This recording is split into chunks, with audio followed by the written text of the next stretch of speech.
4. Expected to be an AD Jarvan as well. That's been the only Jarvan we've seen in the top lane. Very interesting draft. Drafting on bot lane. Maha's already low. Not spotted yet. At least it's not here yet either. Flash forth. The exhaust comes through from Tucson. Gonna be trying to look for the cocoon, but the roots come through. Maha going low. Doesn't have anything else to get himself out to safety. He goes down. First blood going over to Spirit. Beyond arrives, but too late. Trying to turn anything around. No way. He's scoping out the bottom side of the map here. Maha's recalling. Yeah, he's recalling on top of a ward. Will miss the cocoon. They lock him up though. Still takes plenty of damage. The Wild Growth coming through to lock him up even further. Flash in. Spirit takes him out.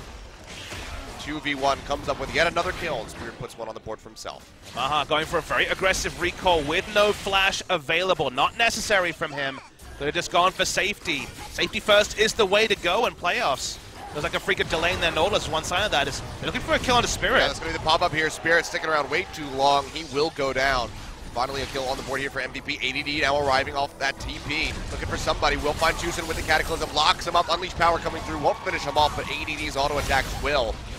Firing back his MVP. Second kill on the board, and now they'll get a push. Kuro takes almost all his life in the trade. Still holds on to the ultimate. ADD could have ulted him earlier. Chain Corruption coming down. Kramer firing out the arrow. Locks up Max, but he's still taking so much. So Wild Growth not enough to keep him up. Max may just fall in this exchange as Tucson does auto him down, but he's going to pay for that one with his life. Spirit wrapping around from behind the turret. Going to try to finish him off. The TP coming through from Kuro, who arrives, takes him out. Phase dive, finds the kill. Beyond trying to answer with one, but the Sonic Wave connects onto a Spiderling instead. Trying to force this one out. ADD looking for a way in, but they should be able to finish off the turret, and they do. Cataclysm now coming down. Chain of Corruption followed up on top of that as Maha arrives. Ash Arrow connects onto him, stopping him from doing damage from the sidelines. Now Marin far forward, all on his lonesome. Gets the dredge line in on Maha, but might not have wanted it in the end. Gets popped up. He goes down. First kill of the fight, going over to MVP, and they're looking for more. Tucson, one hit from dead, flash forward from ADD, able to take him out, and now with several members of Afreeca Freecs left limping back towards the tier 2, already down to about 50% HP. There's plenty of damage to be offered up here from Kramer. Going low, the rest of the team trying to arrive, but Maha and Max are so very far away. Beyond going to be looking for the steal, gets the Dragon's Rage kick in onto Kuro, has to make it into the mid, flash, dashes over at the last second, but cannot come up with the steal, and Ian is going to be the first one to fall. MVP, how many kills can they get off the back side of this one? Looks like the answer is going to be just one. They take out Marin, but still 4 Baron buffs going over to the Afreeca Freecs. Such a weird early game. We've had a lot of reactive play from reliable pick tools for Afreeca.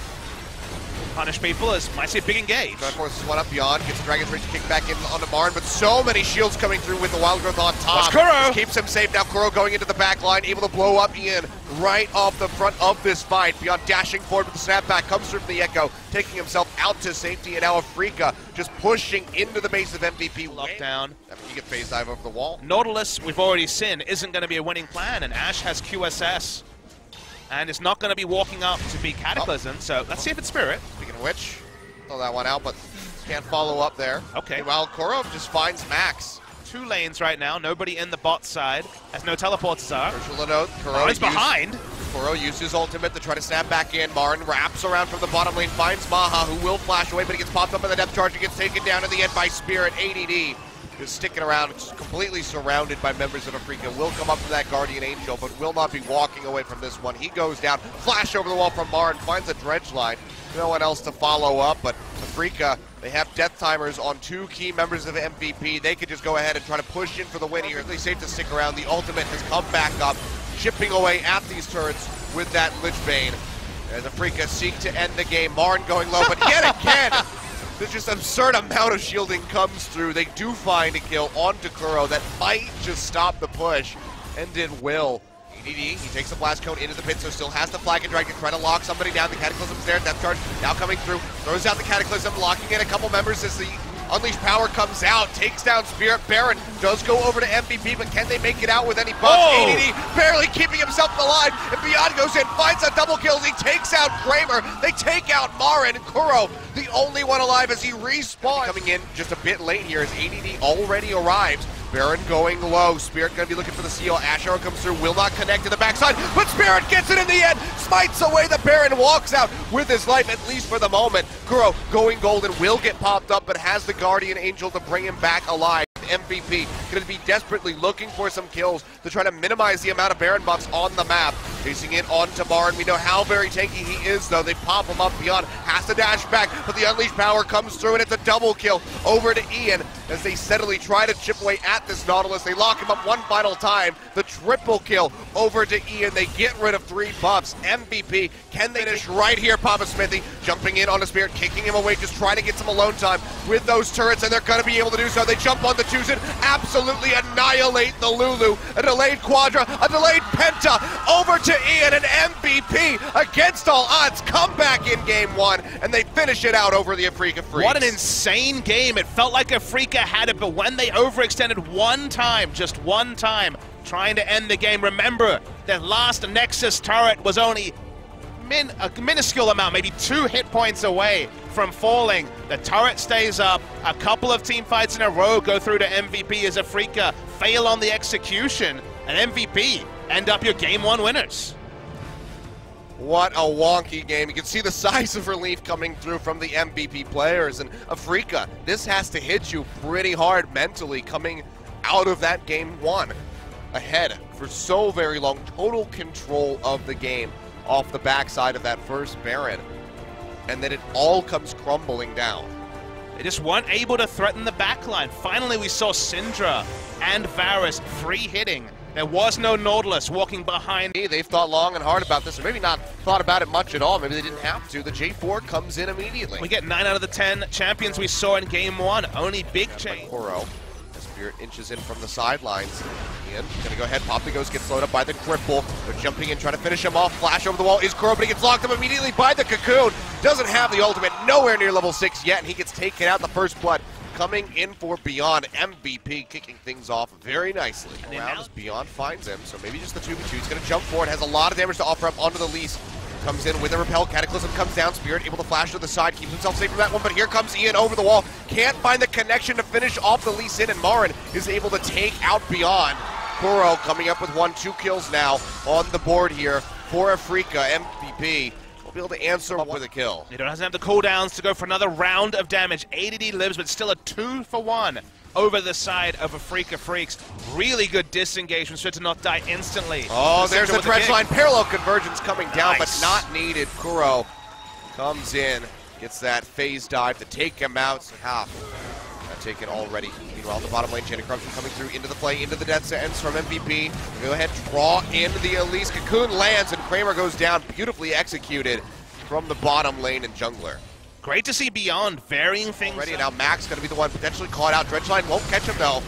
Just clips the wall as Marin drags himself just a little bit closer, but now ADD taking up in the front line. Tucson going to be eating that Unleashed Power here from Ian. Shield's coming through, keeping himself alive, but Marin has gone down in the meantime. Now looking through Spirit, plays it back in. The box comes down, and Maha picks up the kill. 2 over to MVP so far. Maybe a first break if they can finish chunking out the rest of the Afreeca. Just a Cloud Drake, so not the Ocean. Is Kuro's trying to catch Ian. Yeah, Ian getting locked up, does have his flash available, but can he make it over the wall in time? Beyond comes in. Can't land the Cocoon in time to keep the Syndra alive. Ian blows his flash off the back side of that exchange. Offer up some assistance, but with how low this turret is, gonna have to pop everything to try to keep this one alive. Coming through, Beyond gonna juke out on that depth charge as he comes in, and that's gonna be Kramer already going down as they jump into the back line. Now Marin getting hooked up by the Thresh as all of MVP arrive. They're gonna come out, hold on to the turret, barely 68. Heals up off the damage from that Unleashed Power. Won't get sunned up, doesn't get knocked up either, but the Cataclysm will lock him in. And there's really just almost nowhere for him to go, but looks like maybe the passive proc with the movement speed will be enough to possibly take him out. ADD dashing forward, can't get the knock-up. Kuro goes back in with the face dive, but now Beyond coming up from the side to cut him off. This is going to be a grand chase. He goes down in the end as Beyond claims the kill. And now Afreeca, now with the Mountain Drakes coming through, MVP knocking down these remaining structures is going to be that much easier. The Spirit going to have to go on a bit of a run here, but the Cocoon clips him just a pixel. Too close there was Spirit. It's taken out. Just a bonus kill. That's going to be the Chain of Corruption coming down. Parallel convergence won't be able to be found here for Kuro. It's the Wild Growth keeping himself alive, at least for the moment. Max pushing forward, looking for Tucson, gets the play, but misses on the death sense as the flash comes in, but that's going to be the cocoon from beyond connecting. They take out the Lulu, and now MVP all starting to kite up this river. Baron going low, look for Spirit on the backside, dashes in, gets targeted out, hasn't gone down yet. The Baron goes low, still able to be picked up by MVP as Maha, of all people, finishes it off. But now MVP need to get out of here safely. Death Sense connects onto Marn as they just go ahead and try to re-engage this one. It's Kramer all on his lonesome. And Marn here so far. TP coming through from ADD, trying to join in. It might have gotten interrupted. Yes, it was the Ash Arrow stopping it from coming through, but MVP might still have the upper hand. Kick coming in as Ian gets pushed into the front line. He's trying to snipe out Koro. He dashes in with a face dive and takes out the Syndrome, but now ADD wrapping it around from the mid lane arrives, locks down Marin, helps put 3 kills on the board, and MVP at this point are just steamrolling their way to a 2-0 victory. Yeah, 4 members with Baron going to ride and take at minimum. And trying to clear out those waves desperately. He will go ahead and walk up towards the mid, try to hold on to the stern as best he can. Toss out the dredge line, only finds ADD, but the death sentence comes through. They lock him in, they drop the box. He's still tanky as hell on the Nautilus, has not gone down yet. Buy some very valuable time for Afreeca Freecs, but it's just not going to be enough. He and Spirit fall. The turret goes down, and now MVP, if they can continue, but the damage just is not there. Don't have a massive mini wave, but there's one crashing now. They're looking for that second Nexus turret. It's going to go down here. Kuro dashing in yet again. Is able to finish off Ian this time around, but the Nexus is exposed. It's still several seconds left for Marin and Spirit to rejoin. All the focus going in under the Nexus, and MVP, they've done it. The 2-0, 28 minutes on the clock, absolutely dismantling Afreeca Freecs in Game 2. They will move on to the best-of-5 stage on Tuesday to face KT Rolster and see if Lightning can strike a third time. And they were the team frustrated in 6th spot to Afreeca Freecs back in summer of last year. That was their first split. Second split, they make the gauntlet. They beat down Afreeca Freecs 2-0 once again. And now you wonder what the ceiling is for this team as Afreeca tried the same strategy twice in a row. First time, got close, couldn't quite do it. Second time, much cleaner performance in the early game from Afreeca Freecs, from the MVP, actually allows them to take down Afreeca Freecs much more comfortably. This was pretty much comfort for MVP. You can see the frustration on the signs of Afreeca Freecs. They thought they'd rewritten their history. They actually made the gauntlet against expectation, with Longzhu falling away, with other teams falling away. 2-0 at the first round of asking, and now a tantalizing match between MVP and KT Rolster.